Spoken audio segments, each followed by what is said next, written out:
custody. I think I can smooth talk my way past them. Don't expect any manners out of me. You made quite a first impression. Our basic goal going in was to figure out how we wanted to use dialogue to tell the story, keep it very tense, and yet at the same time have the, immense production value, great looking characters, and awesome VO. And so all of those top level goals are what we sort of put in the mixing bowl and moved around, and the dialogue stance system is what came out of it. There's some things I'd like to find out before you stop breathing. Charming. Dialogue Stance System, or DSS, is a very fancy way of saying you have choices and that the choices are going to dictate the way the game goes for you. If you go through the Dialogue Stance System and decide to extort somebody and another player decides to execute them, there are totally different options that come up. Why are you wasting my time? Drinking alone is time well spent then. We provide different options, so it's a little bit of choose your own adventure. Why are you wasting my time? So say there's a character that loves for you to be more businesslike.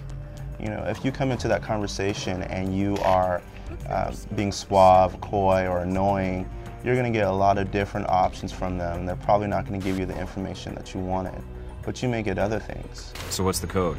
Tell them the Adirondacks are beautiful this time of year. The player actually has the option to be the dick or be the hero, be completely in the gray. He can be a chauvinist, he can be a misogynist, he can be a ladies' man. I think my gun is working just fine. Not according to the tests we ran while you were under. You're going to hit the same maps, you're going to hit the same levels, but the way characters respond to you and how badly you're going to get hurt and how easy it's going to be for you to get access to certain areas so you can progress through the game is entirely dependent on the way you treat different people. We work together, we both get what we want. In a film, people play off of each other in a realistic and very timing-sensitive type realistic conversation. So essentially, you only have a certain amount of time to respond, but it gives a much more cinematic feel. You're not waiting for somebody to respond. If your objective is to reach the train, then we can help each other out. After that, I can't make any promises. Nor can I.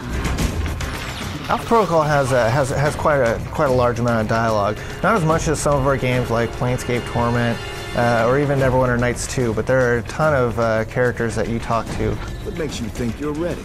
Because I tell you, we get a lot of recruits in here, and you're not convincing me.